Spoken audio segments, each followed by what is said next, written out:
आपने सोचा होगा कभी कि ये जो हमारी सरहद के सैनिक हैं, सीमा पर खड़े हुए, ये क्या करते हैं?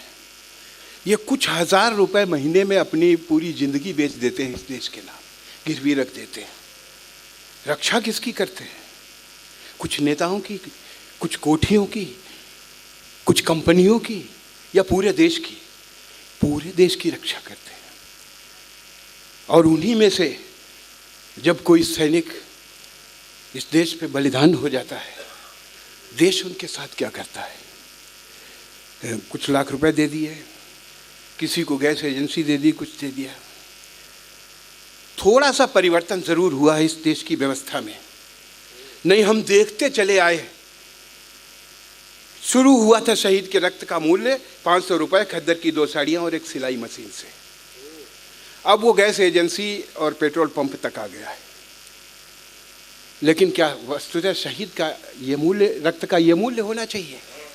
ये चक्रवर्तियों का देश है, जहां तक घोड़ा जाता था वहां तक राज्य की सरहद हो जाती थी। मेरा मानना यह है कि शहीद का, हमारे देश के सैनिक का एक बूंद भी रक्त जहां तक गिरा है वहां तक भारत होना चाहिए। बहुत अच्छा, वाह वाह वाह वाह वाह। अब इस कविता के माध्यम से स्वागत है भैया, बहुत अच्छी पंक्ति कही। एक ऐसे बलिदानी की पत्नी की व्यथा है। अभी अभी हाल विवाह हुआ था, ठीक से वो अपनी पत्नी से मिल भी नहीं पाया। एक तार आया, युद्ध शुरू हो गया, आजा। तार चला करते थे, युद्ध में चला गया। 1 महीने बाद दूसरा तार आया। जब उसकी पत्नी ने देखा, उसमें लिखा था ही इज नो मोर। शत्रुओं का संहार करता हुआ सीमा पर तेरा पति शहीद हो गया। तार हाथ में लेकर के शहीद की वो वीरांगना पत्नी, मैं उसको विधवा कभी नहीं कहता, शहीद की वो वीरांगना पत्नी तार हाथ में लेकर खड़ी है। सास ने कहा री चूड़ियां तोड़ दे, तू विधवा हो गई। ननद ने कहा सिंदूर पोंछ, तू विधवा हो गई। मोहल्ले की औरतें भी सुहाग उतरवाने आ गईं। लेकिन उस शहीद की वीरांगना पत्नी ने, कहना पड़ा, उस सैनिक की वीरांगना पत्नी ने तड़प कर कहा मेरा पति इस देश के लिए बलिदान हो गया है, और बलिदानी की पत्नी कभी विधवा नहीं होती। मैं चिर सुहागन हो गई हूं। ये बोध भ्रम पाले उसने 1 वर्ष जिया। 1 वर्ष के पश्चात जब देश का नया मानचित्र आया तो उसने वो स्थान खोजने का साहस किया जहां उसका पति शहीद हुआ था। दुर्भाग्य इस देश का, हमारे देश के कर्णधारों ने मेजों पर बैठकर काली स्याही से समझौतों की तहरीर लिख दी, और वो स्थान शत्रु के नाम चला गया। वो उसी वक्त उसने उस खंडित मानचित्र पर अपनी चूड़ियां तोड़ दी और कहा आज वास्तव में मैं विधवा हो गई, और मेरा पति शहीद नहीं हुआ, उसकी हत्या इस देश की नालायक कलमों ने कर डाली। बहुत अच्छा।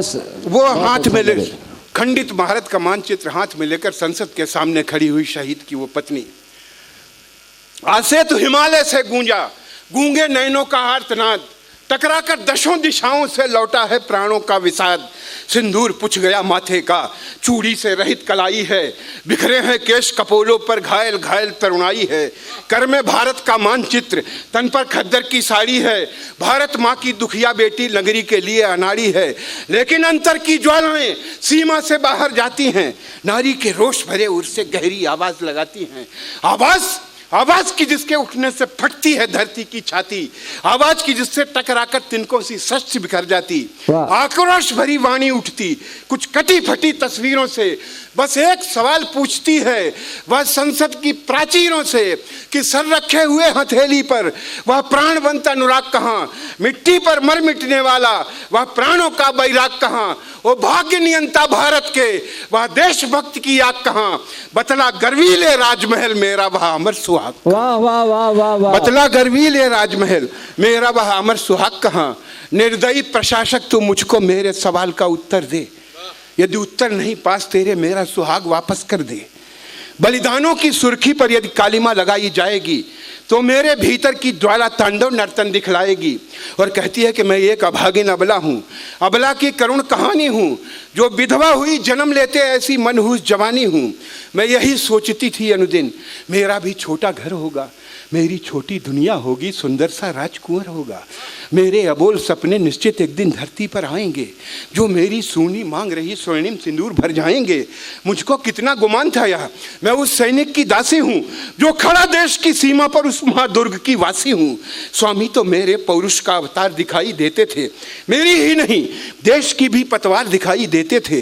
बंदूकनाथ के हाथों में मेरा सौभाग्य बढ़ाती थी। उसारी नाशिन को देख देख मैं पुलकित थी, इतराती थी। मैं क्षत्राणी हूँ, युद्धों से किंचित भयभीत न होती थी। रणचंडी सिरहाने रखकर मैं निर्भय होकर सोती थी। मेरा पति इस भारत माँ का लाडला लाल था, प्यारा था, मेरे उर में रहने वाला मैया का राज दुलारा था।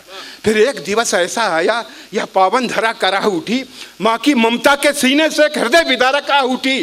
फिर धुआं धुआं था सीमा पर, तोपों का भीषण अट्टहास, आकाश भर गया जेटों से, बारूद छोड़ने लगी सांस, चीखें, कराहटें, धाएं धाएं, विस्फोट बिखरते अंगारे, चिथड़े चिथड़े मानव शरीर, लोहू से भरे हुए धारे।